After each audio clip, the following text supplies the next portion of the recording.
Hello and thank you for joining us today. On the 24th of August 2018, Tribeca Global Natural Resources Limited lodged a prospectus for IPO seeking to raise up to $250 million and list its shares on the ASX.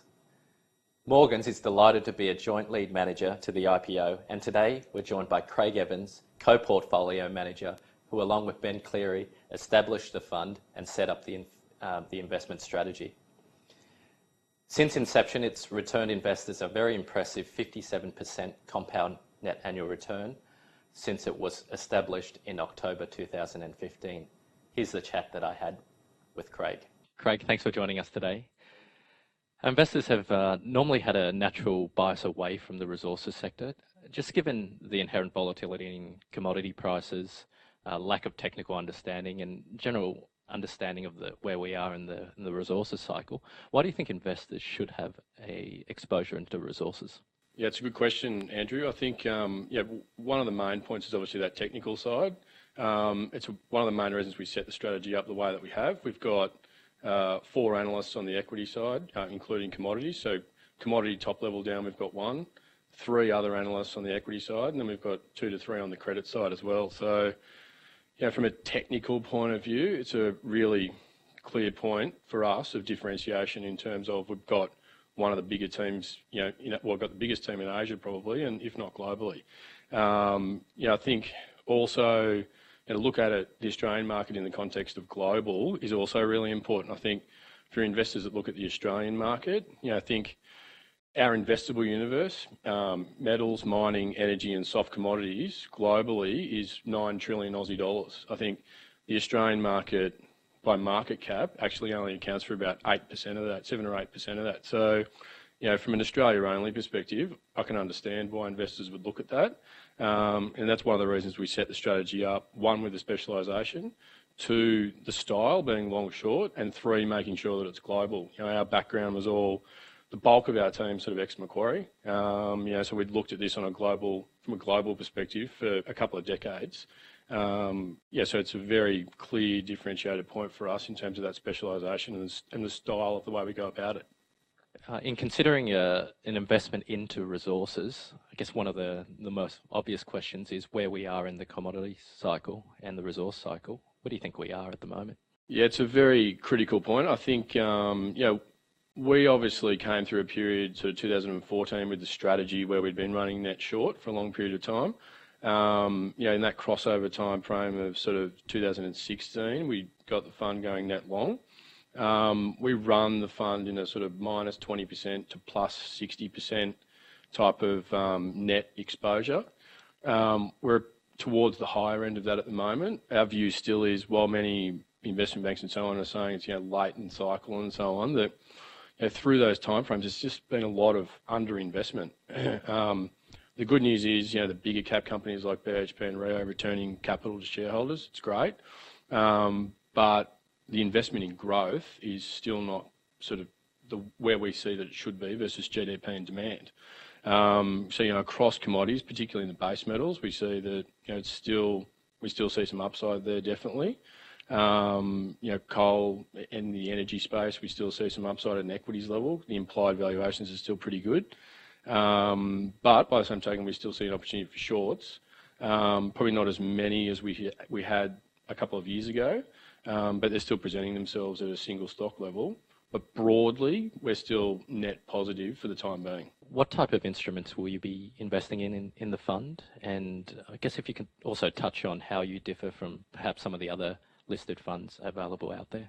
Yeah, so the type of investments that we're looking at are a combination of equity and credit. The ethos of the fund really is a couple of things. 1, it's freedom within boundaries type of concept. So, we obviously look at a broader investment universe than just metals and mining. As I said before, it's energy, soft commodities, metals and mining and services. So we're looking at that at the equities level as well as at the credit level. It's important to us that investment through cycle concept. We're looking at target returns sort of 15% plus through bull and bear market.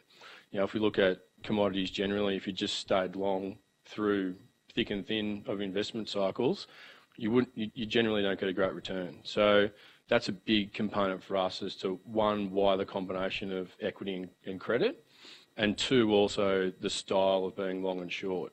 At the moment, we're pretty comfortable that from the equities point of view, it's nice to have a long bias there. Short in a number of commodities. We've got trades within the portfolio at the moment where we're like long equities and short oil at the commodity level. Trying to crystallise what we see as dislocations in the pricing there. But more importantly, it's to stay active in the space as well. I could probably say to you that the investments we've got in the portfolio today, in 6 months' time, will probably, 30% of those will probably still be the same, but a larger part of that will have turned over. And I think that's a big part of what investors should rely on us for, is staying active in the space, because if you're not active in the space, it's very, very difficult space. Now, Tribeca was one of the first movers into the lithium space and that whole battery thematic. How do you see that playing out over the next few years? And perhaps if you can touch on any other themes that you're particularly interested at this point in the cycle? Yeah, it's a good question. On lithium specifically, I think starting at the electric vehicle theme, let's start there and sort of go down. Battery storage and electric vehicles, we treat those as sort of in combination. We were very early onto that theme. What I would say is that in an Australian context, at the time there was really 3 lithium producers in Australia, and now there's probably 5. Despite many other companies saying they're involved in lithium, there's still only 5 producing. And 3 of those really at scale. Whereas I look at offshore in the lithium space, SQM and Albemarle, huge players. So if I was looking at the offshore versus onshore, we're really invested only in 2 of the names in Australia. Galaxy and Tawana for us look really interesting. Good balance sheets, good production. I think John Laws was the one that used to say oils aren't oils.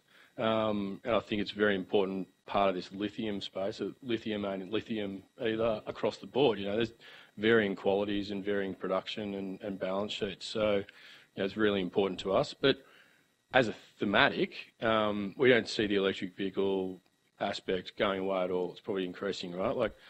China really is, if you look at the alignment of greener China, moving away from polluting sort of industries and so on, and also just a general resetting of the playing field for China. I mean, you look at the export markets for Europe and the US, big chunks of those are from traditional auto industries.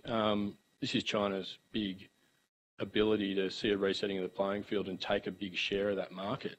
The traditional producers of cars, if we're just talking about the car aspect, they work on 3-year production cycles, really, from development to production. All of those guys by 2019, 2020 have a lot more EVs coming on, but we're sort of backing what's going on in China to be, probably taking a fair bit of share there. Obviously the domestic market for them is obviously important, but also the export market and the ability and the opportunity there. Lithium spot pricing in China has come off a little bit, but what we're seeing, particularly with those 2 names in Australia that we mentioned, where contracted prices aren't moving that much. So spot's sort of fading, and I know a lot of hedge funds offshore are looking at that and sort of shorting big time a number of the lithium companies. But we see the contracted prices, if they're holding or only slightly worse, which we believe that they could be, there's a big opportunity there. You say that as an active manager, you aim to deliver returns of around 15% per annum, regardless of the underlying macroeconomic conditions or commodity price direction. I mean, it's a tall order. Can you just elaborate on how you do this and what are some of the risks in achieving the same? Yeah, sure. It's a good question. I think attacking the space from a long-only perspective is very difficult. So to return 15% sort of year in, year out as a long-only is just unachievable. So that's the reason why we set the strategy up the way we have with that long and short. I think one of the issues other long-short managers have is that they're generally 80% long and 20% short. So they're still net long all the while we're running a net long bias at the moment, because we see the commodity outlook as being pretty favourable, we do see timeframes where a short positioning in a bear market will be the right thing to do.